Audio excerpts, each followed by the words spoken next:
நீ என்னடா பண்றீங்க? இப்படியே வந்து விஜய் தன்னோட படத்துல தொடர்ந்து வந்து முஸ்லிம்களை தீவிரவாதியை காமிச்சிட்டே இருப்ப நீயே எல்லாம் வந்து அப்படியே பொத்திட்டு உட்காந்துருப்பாங்க. உண்மையிலே நான் வந்து இந்த படம் நாசமா போறதுல எனக்கு முழு உடன்பாடு உண்டு. நான் முஸ்லீமா பேசல.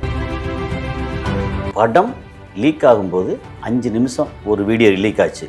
அதில் என்ன சொல்ல வந்தாங்கன்னு ஒன்று இருக்குல்ல, இண்டஸ்ட்ரியில் இருக்கிற பெரிய பெரிய சங்கங்கள் ஆளுமைகள் அவங்களோட கண்டனத்தை பதிவு பண்ணாங்கல்ல, அதுக்கு ஒரு கண்டனமான விஷயம் சொல்லணும். ஓகே, கண்டனம் பதிவு பண்ண தவறா அப்படின்னா தவறு இல்லை. ஆனால் அதுக்கு ஏன் சைட்லேருந்து பர்சனலாக ஒரு கண்டனம் இருக்கு. வினோத்ன்ற ஒரு எச்ஐ வினோத் இல்லை, அவங்க எச் வினோத். குழந்தைகிட்ட ஒரு காம்படிஷன் நடந்துச்சு மந்தவெளியில, தீவிரவாதி படம்னா பாய போட்டு அந்த பிள்ளையுடைய உள்ளத்தை பத்தி உள்ள அப்படித்தான் இல்ல, அப்படி பரப்புறாங்கல்ல. அப்ப வந்து அவங்க வந்து கார்ல கழட்டி அடிக்க வேண்டாம். ஜனநாயகன் வந்து இப்ப பிணநாயகன் ஆன காட்சி இது. இத்தனை 10 படம், நான் ஒரு படம் 2 படம் சொல்லல, என் படம் மட்டும் இருக்கு ஆனா நீங்க பண்ணுங்கன்னு சொல்லல. 10 படம் என்னென்ன தியேட்டர் இந்த மாதிரி பண்ணா எடுத்து கொடுத்தோம்ல. அப்ப நீங்க எங்க போனீங்க? அப்போ இன்னைக்கு ஜனநாயகன் ஒரு படம், விஜய்னு ஒரு படம் வந்த உடனே எல்லாரும் துருத்திக்கிட்டு வர்றீங்கல்ல. 500 கோடி ரூபா அப்படின்னா அப்ப 5 கோடி ரூபா படம்ல படம் இல்லையா? ஈசிஆர்ல ஒரு பெரிய ரிசார்ட்ல வச்சு பண்ணாங்க. நல்ல எல்லாத்தையும் சரக்கு ஊற்றி விட்டாங்க. பர்டிகுலரா அந்த லீக் பண்ண இன்ஜினியர் இருக்கார்ல, அவர் தண்ணியில் முக்கி கொண்டுட்டாங்க. அதனால இது எல்லாருக்கும் இங்க தமிழ் சினிமாவில் இருக்கிற இண்டஸ்ட்ரியில் இருக்கிற அவ்வளோ பேருக்கும் தெரியும், அவ்வளோ டெக்னீஷியனுக்கும் தெரியும். இதுல லீக் பண்ணி விட்டா என்ன நடக்கும் அப்படின்னு. அதுவும் இந்த மாதிரி ஜனநாயகம் மாதிரி விஜயோட படம் இதை லீக் பண்ணி விட்டா என்ன நடக்கும், உயிரோடு இருக்க முடியாது அப்படின்ற அளவுக்கு பயம் இருக்கு.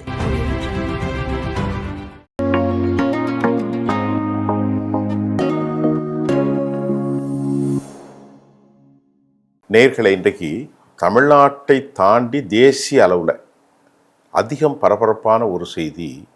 500 கோடி ரூபாயில் உருவாக்கப்பட்ட ஒரு படம் சிதைக்கப்பட்டிருக்கிறது. ஆம், ஜனநாயகன் ரொம்ப அதிகமாக எதிர்பார்க்கப்பட்டது.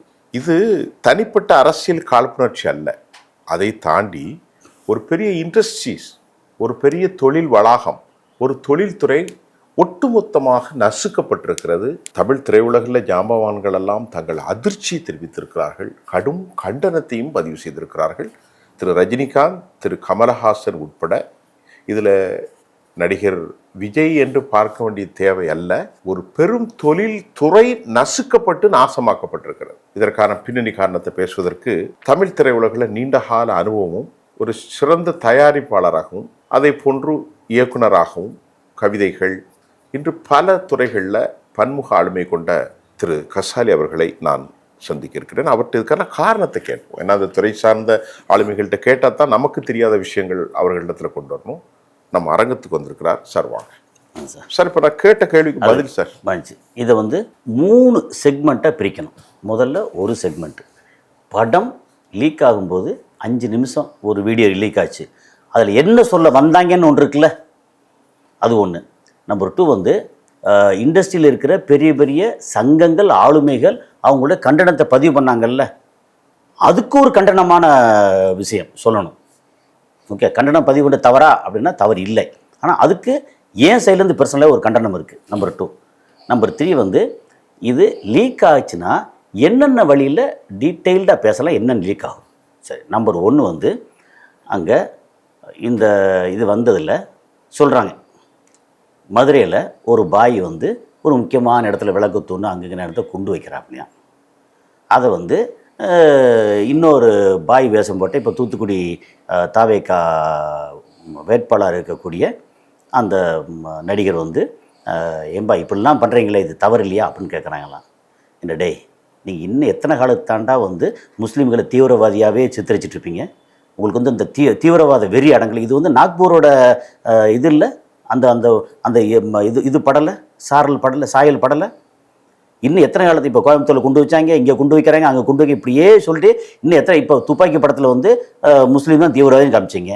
போக்கிரி படத்தில் முஸ்லீம் வந்து தீவிரவாதி, அதை வந்து பிடிக்கிறதுக்கு இன்னும் ஒரு பேர், ஒரு காம்பன்சேட் பண்ணுறதுக்காக இன்னொரு முஸ்லீம், அதாவது பிரகாஷ்ராஜ் வந்து முஸ்லீம் தீவிரவாதி, அந்த போலீஸ் வந்து இவர் நெப்போலியன் முஸ்லீம் போலீஸு, 2 பேரும் அவங்களுக்குள்ளே வந்து இதை பேசுகிற மாதிரி. நீ என்னடா பண்ணுறீங்க? இப்படியே வந்து விஜய் தன்னோட படத்தில் தொடர்ந்து வந்து முஸ்லீம்களை தீவிரவாதியை காமிச்சிட்டே இருப்ப நீயே எல்லாம் வந்து அப்படியே பொத்திட்டு உட்காந்துருப்பாங்க. உண்மையிலே நான் வந்து இந்த படம் நாசமா போறதுல எனக்கு முழு உடன்பாடு உண்டு. நான் முஸ்லீமா பேசல.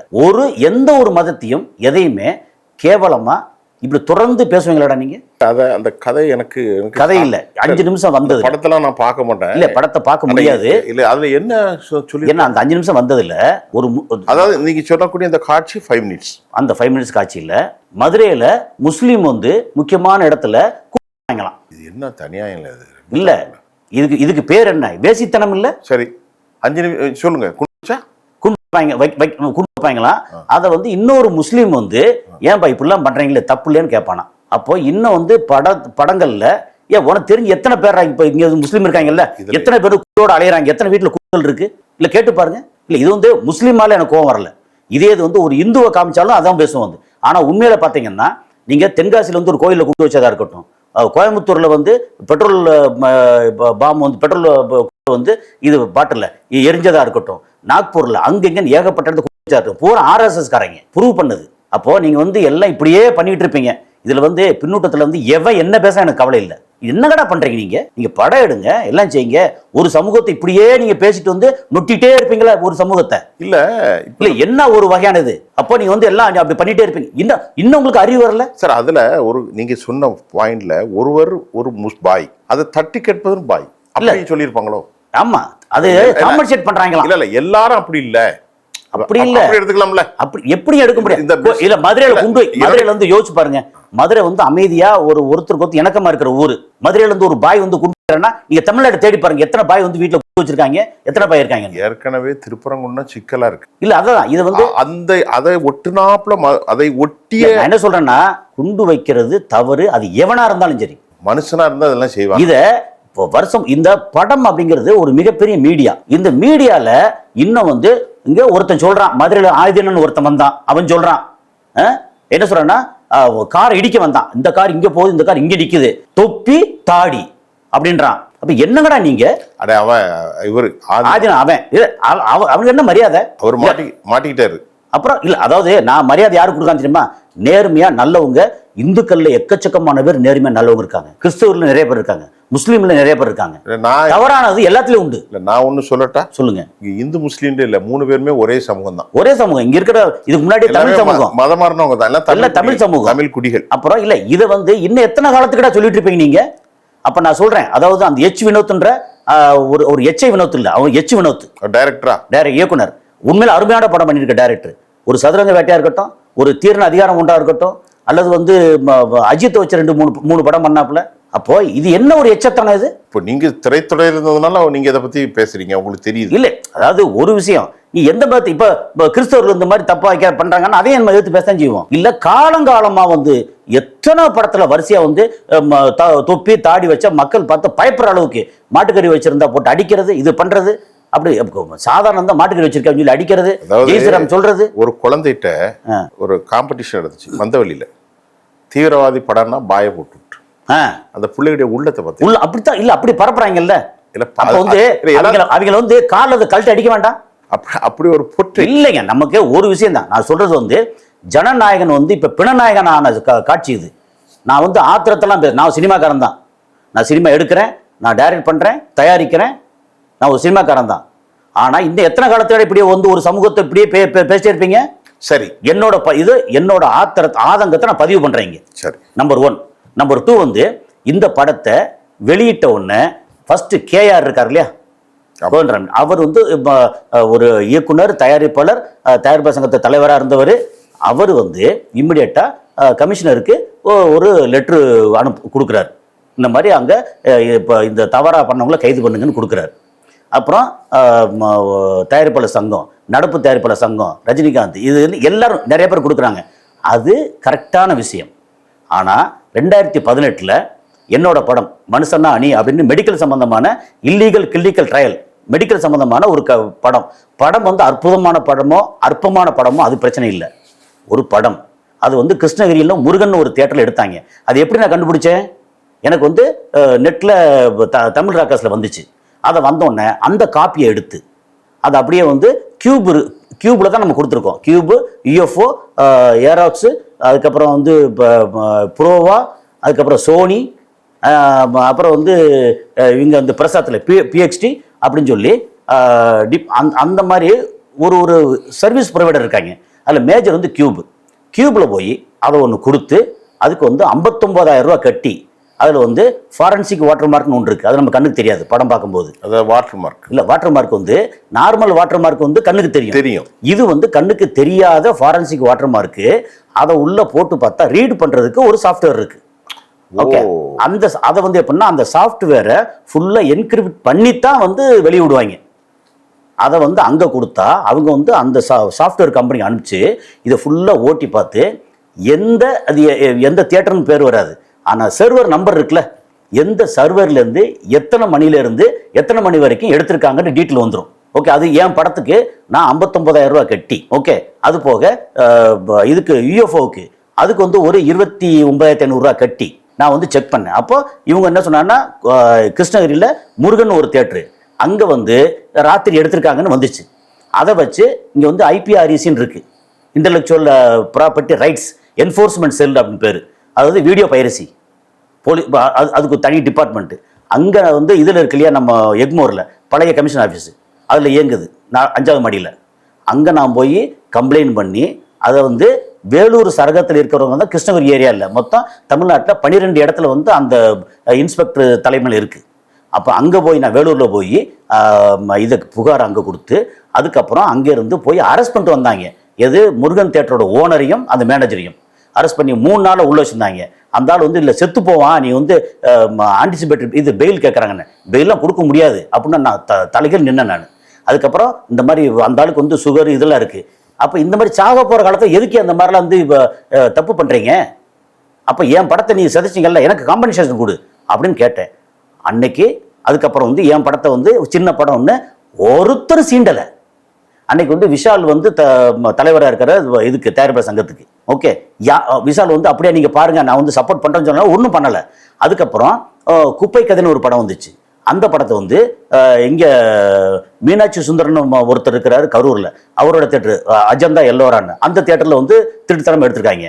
அதுக்கப்புறம் கோமதி தேட்டருன்னு சொல்லி மயிலாடுதுறையில் அந்த தேட்டரில் எடுத்தாங்க. அதை பூரா வந்து இங்கே வந்து அந்த ஆள் வந்து எப்படின்னா ஒரு 1,20,000 ரூபா கட்டி அங்கே கியூபில் கட்டி அவங்க வந்து அந்த ஃபாரன்சிக் வாட்டர் மார்க்கை எடுத்து கையில் கொடுத்தாங்க. அப்போ அவங்க அங்கே வந்து அரெஸ்ட் பண்ண போனோம். அவங்க வந்து அப்ஸ்காண்டு அந்த மாதிரி நடந்தது. அது போக என்னென்ன படம், இமைக்கா நொடிகள், டிக் டிக் டிக்கு, சீமராஜா, அதுக்கப்புறம் இது கோலிசோடா 2 அப்படின்னு இந்த இதில் வந்து எப்படின்னா அங்கே கரூரில் உள்ள தேட்டரு 3 தேட்டரில் இப்படி தமிழ்நாட்டில் வந்து மொத்தம் 9 தேட்டரு தமிழ்நாட்டில். இதெல்லாம் பிடிச்சி இத்தனை பிடிச்சிருக்கோம்ல. நீங்கள் ஒருத்த இப்போ இன்னைக்கு பேசுனாங்கல்ல, இன்னைக்கு இவ்வளோ தூரம் எடுத்து கமிஷனருக்கு போகிற இங்கே போகிற போட்டுருக்காங்கல்ல, ஒருத்தர் ஒரு பெரிய மனுஷன் ஒரு சங்கம் ஆதரவு பண்ணிச்சா? அப்போ நீங்கள் சின்ன படம் இந்த மாதிரி படம் வந்துகிட்டு இருக்கு. அப்போ நீங்கள் பாட்டுக்கு வந்து எனக்கு என்ன பக்கத்து வீடு தான் எரிஞ்சிட்டு இருந்தீங்கல்ல, இன்னைக்கு வந்துருச்சுல்ல. நான் வந்து ஏன் சொன்னா பர்சனலாக இதை வந்து நான் ஹேண்டில் பண்ணவேன். அதனால சொல்கிறேன், இந்த பெரிய மனுஷங்க போட்டதுக்கு அவங்க கண்டனம் தெரிவிச்சிட்டாங்கல்ல, அதுக்கு நான் என்ன கண்டனம் தெரிவிக்கிறேன்னா அன்னைக்கு எங்கேயா போனீங்க நீங்கள்லாம்? இது ஒரு பக்கம். இது அன்னைக்கே நீங்கள் வந்து ஸ்டெப் எடுத்துக்கணும். அதெல்லாம் முடியாது. எப்போ என்ன சொன்னார், திருப்பூர் சுப்பிரமணியன் சொல்லி தயாரிப்பாளர் இது தியேட்டர் ஓனர் அசோசியேஷன் தலைவர், அவர் என்ன சொன்னார், இது எல்லாமே வெளிநாட்டு போகிற பிரிண்ட்லேருந்து தான் வருதுன்னாரு. நான் சொன்னேன் இல்லை, வெளிநாட்டு போகிற பிரிண்ட்டுக்கு முன்னாடி தேட்டரை எடுக்கிறாங்கன்னு சொல்லி நான் வந்து 9 தேட்டர் தமிழ்நாட்டில் 2 தேட்டர் வந்து கர்நாடகாவில் எல்லாத்தையும் ப்ரூவ் பண்ணியிருக்கேன். இவ்வளோ படங்களுக்கு எல்லாம் போட்டு அது ப்ரூவ் பண்ணுறதுக்கு எத்தனை லட்சம் செலவு பண்ண தெரியுமா? ப்ரூவ் பண்ணியிருக்கோம். ஓகே, இவ்வளோ தூரம் நடந்துக்காம அவர் ஒத்துக்கிட்டார். ஆமாம், இந்த தேட்டர். அப்போ அந்த தேட்டரில் நீங்கள் பைகாட் பண்ணுங்க, முதல்ல தேட்டரை பூரா வந்து ரிமூவ் பண்ணுங்க, உங்களோட லிஸ்ட்லேருந்து ரிமூவ் பண்ணுங்க, வரட்டும் அப்படின்னு. அதுக்கப்புறம் வந்து அங்கே இதில் வந்து கிருஷ்ணகிரியில் எனக்கு காலேஜ் ஜூனியர் வந்து கலெக்டராக இருந்தாப்புல, அங்கே கொடுத்தேன். நீங்கள் வாங்க பாஸ் வந்து சி ஃபார்ம்ங்கிறது தேட்டருக்கு கொடுக்கறது கலெக்டராக கொடுக்கணும். நான் வந்து க்ளோஸ் பண்ணுறேன்னாப்புல. நான் சொன்னேன், உங்கள் அதிகார எல்லைக்கு உள்ளே நீங்கள் பண்ணுங்க, எனக்காக தனிப்பட்ட முறையில் பண்ணாதீங்க. எந்த ஒரு சட்ட ரீதியாகவும் யாருக்காகவும் சட்டம் வளைஞ்சு போகக்கூடாது, பண்ணுங்க அப்படின்னா சரி ஓகே பாஸ் அப்படின்னு சொல்லிட்டு அவர் வந்து என்ன முடியுமோ அதை ட்ரை பண்ணார். ஓகே, இப்போ வரைக்கும் அந்த இதுக்கு கோர்ட்டில் இருக்குது, என்னோட கேஸ் கோர்ட்டில் இருக்குது. இப்போ வரைக்கும் எத்தனை வருஷம், 2018 போட்டது. இப்போ வரைக்கும் நான் பைரசிக்காக போட்ட கேஸ் வந்து இன்னும் கோர்ட்டில் இருக்குது. அப்போ இவங்க எங்கே போனாங்க இவங்கெல்லாம்? அப்போ இதை வந்து அன்னைக்கு நடவடிக்கை எடுத்திருந்தா, அப்போ இன்னொன்று, அப்போ இது வந்து எப்படின்னா டெலிகம்யூனிகேஷனில் போகணும், இங்கே போகணும், அந்த மினிஸ்டர் போகணும், போக வேண்டியதானே ஐயா? சங்கத்துக்கு வேற என்ன வேலை? இத்தனை 10 படம், நான் 1 படம் 2 படம் சொல்லல, என் படம் மட்டும் இருக்கு ஆனால் நீங்க பண்ணுங்கன்னு சொல்லல, 10 படம் என்னென்ன தியேட்டர் இந்த மாதிரி பண்ணா எடுத்து கொடுத்தோம்ல. அப்ப நீங்க எங்க போனீங்க? அப்போ இன்னைக்கு ஜனநாயகன் ஒரு படம், விஜய்னு ஒரு படம் வந்த உடனே எல்லாரும் துருத்திக்கிட்டு வர்றீங்கல்ல, 500 கோடி ரூபா அப்படின்னா அப்ப 5 கோடி ரூபா படம்ல படம் இல்லையா? இது என்னோட ஆதங்கம். இந்த சங்கத்து மேலேயும் இவங்க மேலேயும் நீங்க பண்றது தப்பு இல்லை, கரெக்ட். இதை அன்னைக்கும் பண்ணியிருக்கணும்னு சொல்றேன் நான். நம்பர் 2. நம்பர் 3 வந்து என்ன சொன்னேன்னா, இந்த மாதிரி பைரசி எப்படி போயிருக்குன்னு இருக்கு இல்லையா. இப்போ ஒரு படம் இது நம்ம ஷூட் பண்றோம், அது பேர் ரஷ். ஓகே, அது வந்து மாஸ்டர் பிரிண்ட் ரஷ். அதை வந்து மாஸ்டர் பிரிண்ட்ல ரஷ். அது இப்போ ஒரு கேமராவோ 2 கேமராவோ 3 கேமராவோ வச்சு பல ஆங்கிளில் ஷூட் பண்ணுவோம். ஷூட் பண்ணிட்டு அதை வந்து எடிட்டிங் கொடுக்கும்போது என்ன செய்வோம்னா, பொதுவாக முழுசாக அந்த 4Kயோ 6Kயோ சில நேரம் 8K அப்படின்னா அந்த கேங்கிறது எல்லாருக்கும் தெரியும். ஓகே, அந்த அளவுக்கு அது குவாலிட்டியை பொறுத்து அதை வந்து அப்படியே எடிட்டர்கிட்ட கொடுக்க மாட்டோம். எடிட்டர்கிட்ட என்ன கொடுப்போம்னா அந்த இதை வந்து கன்வெர்ட் பண்ணுவோம். பண்ணி அது வந்து 1080ன்னு சொல்லி ஒரு இது இருக்குது. எப்படின்னா 1920 1080 ஹெச்டி இது இருக்குது. ஒன்று ஹெச்டி குவாலிட்டி கொடுப்போம். அது கூட வெளியே பெயருங்கிறதுக்காக என்ன செய்வோம்னா 720 576 அப்படின்னு சொல்லி டிவியில் போடுவாங்க இல்லையா, அந்த ரெசல்யூஷனை மட்டும்தான் கொடுப்போம்.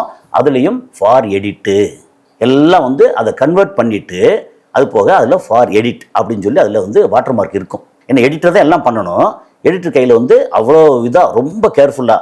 அதனால இப்போ உள்ள நிறைய கம்பெனிகள் என்ன செய்வாங்கன்னா, எடிட்டிங் இருக்குல்ல அதை பூரா அவங்க ஒரு மிஷினை ஒரு 2 லட்ச ரூபாய்க்கு ஒரு மிஷினை வாங்கி போட்டு சொந்தமாக அவங்க ஆஃபீஸில் வந்து எடிட் பண்ணிடுவாங்க, எடிட்டிங் மட்டும். அதுக்கு போக அது அந்த பிரிண்ட் வந்து வேறு எங்கெங்கெல்லாம் போகும்னு சொல்லி ஒரு கணக்கு இருக்குது தெரியுமா. அது எங்கெங்கெல்லாம் போகும்னா, எடிட் வந்து ஃபஸ்ட்டு முடிப்பாங்க. ஒரு உதாரணத்துக்கு 2.5 மணி நேரம் எடிட் பண்ணியாச்சு. அதுக்கப்புறம் அதை வந்து டப்பிங் போகணும். அப்புறம் ஃபார் டப்பிங் அப்படின்னு நல்லா வந்து போல்டாக வாட்டர் மார்க் போட்டு டப்பிங் எங்கே இருக்கோ அங்கே அனுப்புவாங்க. அதுவும் வந்து அதே 720 576 சொல்லி குறைஞ்ச ரெசல்யூஷனில். அது போக இன்னொரு எங்கே போகும்னா ஃபார் எஃபெக்ட், நடக்கிறது போகிறது வர்றது இப்போ பறவை கத்துறதுல வரும் இல்லையா, அவங்களுக்கு ஒரு பிரிண்ட் போகும். அதில் ஃபார் எஃபெக்ட், அதாவது SFX அப்படிம்பாங்க.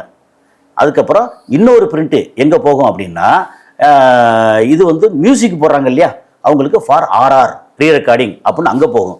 ஸோ 3 பிரிண்ட் இங்கே போயிருச்சா. எடிட்டில் ஒரிஜினலாக எடிட் பண்ணிட்டோம், அதில் வந்து லோ ரெசல்யூஷன் தான் அங்கே போகும்.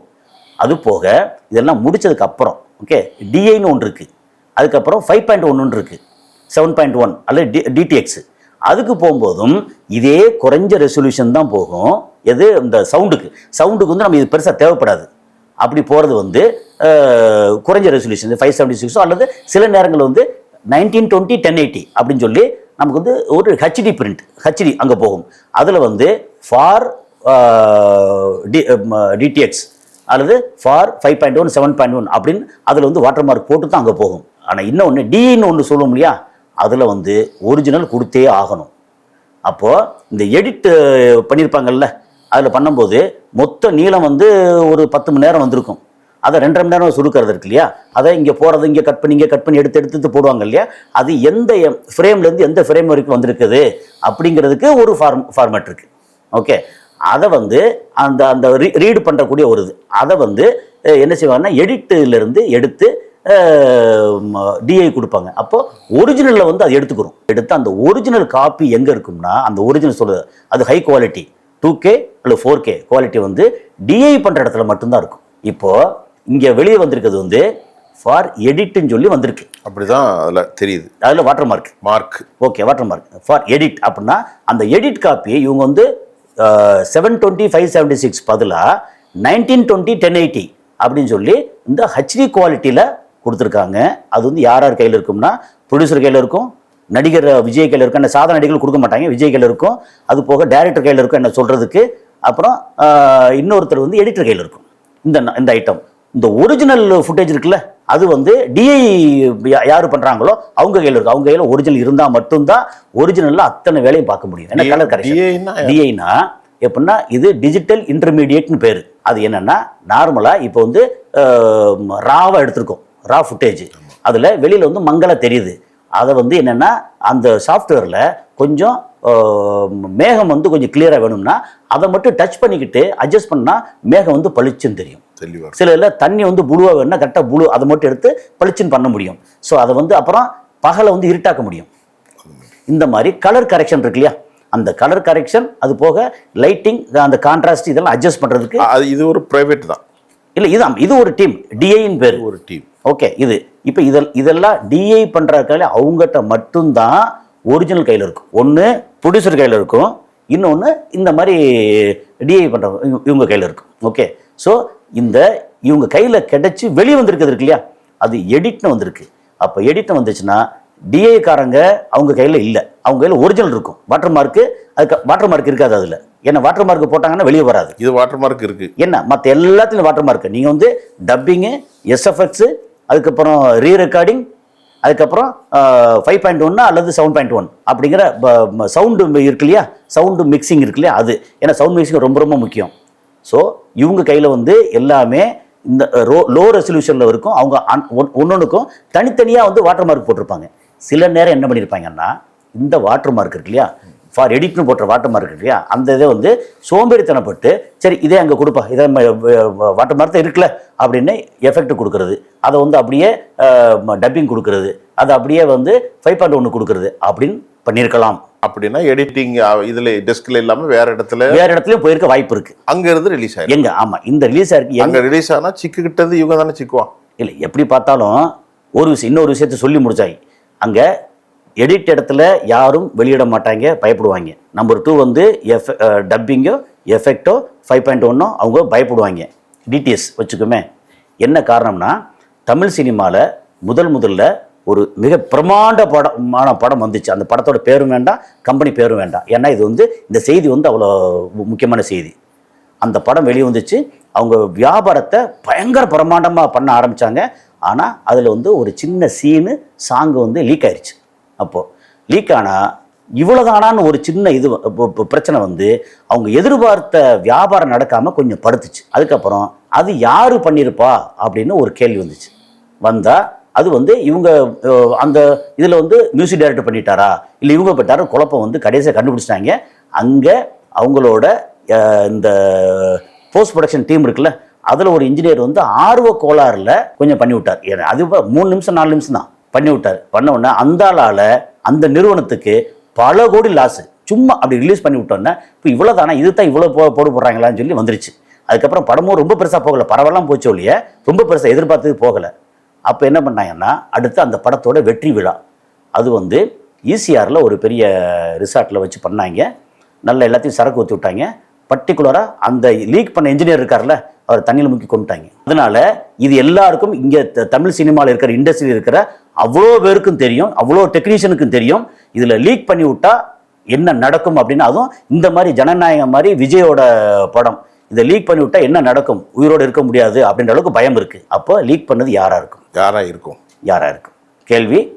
ஆமாம், இது இங்கே டெக்னீஷியன்ஸ் யாருமே லீக் பண்ணியிருக்க வாய்ப்பு இல்லை. அப்படி என்றால் ப்ரொடக்ஷன் யூனிட் தான். அது யாருமே சொல்ல வேண்டாம். ப்ரொடக்ஷன் வந்து நம்ம லீக் பண்ணி விட்டு நஷ்டமாப்படுவாங்க. ப்ரொடக்ஷன் யூனிட்னா எல்லாம் இவங்க தானே? இல்லை, ப்ரொடக்ஷன் யூனிட் இவங்க இல்லை. அதாவது ப்ரொடியூசர்ஸ் இருக்காங்கல்ல, ப்ரொடியூசர் நஷ்டப்படுறதுக்காக லீக் பண்ணுவாங்கன்னு தெரியாது, பண்ண மாட்டாங்க. டெக்னீஷியன்ஸ் யாருமே லீக் பண்ண மாட்டாங்க, அவங்களுக்கு உயிர் பயம் உண்டு. ஏன்னா எல்லாருக்கும் இந்த நான் சொல்கிற இந்த இது இருக்கு இல்லையா, இது பெரிய விஷயம். என்ன இது வந்து எப்படியும் கூப்பிட்டு சரக்கு ஊற்றி விட்டு நான் குடிக்கல அப்படின்னா பரவாயில்லன்னு சொல்லி இடத்தையாவது கொக்கோ கோலாவில் சரக்காவது ஊற்றி விட்டு ஆள் வந்து இப்போ இதில் வந்து போதையில் தண்ணியில் விழுந்து செத்து போனான்னு சொல்லி கதையை கட்டிடுவாங்க அப்படின்னு எல்லாருக்கும் இந்த நான் சொல்கிற விஷயம் இந்த இண்டஸ்ட்ரியில் இருக்கிற மெஜாரிட்டி ஆஃப் புதுசாக வந்தவங்களை தவிர மற்ற எல்லாருக்கும் தெரியுது. அதனால எந்த டெக்னீஷியனும் இந்த தப்பு பண்ண மாட்டாங்க. அது போக எனக்கு தெரிஞ்சு விஜய் மேலே பெரும்பாலான டெக்னீஷியன்ஸ் வந்து விஜய் மேலே அபிமானத்தில் இருக்காங்க. எனக்கு தெரிஞ்ச அளவில் நல்ல அபிமானம். விஜய் மேலே எப்பவுமே அவர் வந்து ஒரு சூப்பர் ஸ்டார், ரஜினி ஒரு சூப்பர் ஸ்டார், இவர் ஒரு சூப்பர் ஸ்டார். அந்த இடத்த வந்து இவர் வந்து பாதிக்கும் அப்படின்ற இடத்துல எல்லாருமே வருத்தப்பட்டு இருக்காங்க. அதனால டெக்னீஷியன்ஸ் யாரும் பண்ணுறதுக்கு வாய்ப்பு இல்லை. அவ்வளோதான். நேர்களே, நம்ம இன்றைக்கு என்ன நடந்திருக்கிறதுங்கிறத உங்களுக்கு தெளிவாக சொல்லிட்டோம். புரிந்து கொள்ளுங்கள். அடிப்படையில் கீழே இருக்கக்கூடிய டெக்னீஷியன் டீம், அது எடிட்டோரியலாக இருந்தாலும் சரி, மிக்சிக்காக இருந்தாலும் சரி, அதை நீங்கள் சொல்கிற மாதிரி டப்பிங் ஆர்டிஸ்டாக இருந்தாலும் சரி, யாருமே கொடுக்கல. அப்போ யார் கொடுத்தா? புரிந்து கொள்ளுங்கள். தெளிவாக சொல்லிட்டீங்க. ஒரு படம் எப்படி உருவாகிறது, எப்படி டப் பண்ணுறாங்க, என்னென்ன டெஸ்க்குக்கு போகுது, வாட்டர் மார்க் என்னது, அதில் ஹிடனாக இருக்கக்கூடிய வாட்டர் மார்க் என்னது, டார்மனாக இருக்கிறதெல்லாம் சொல்லிட்டீங்க.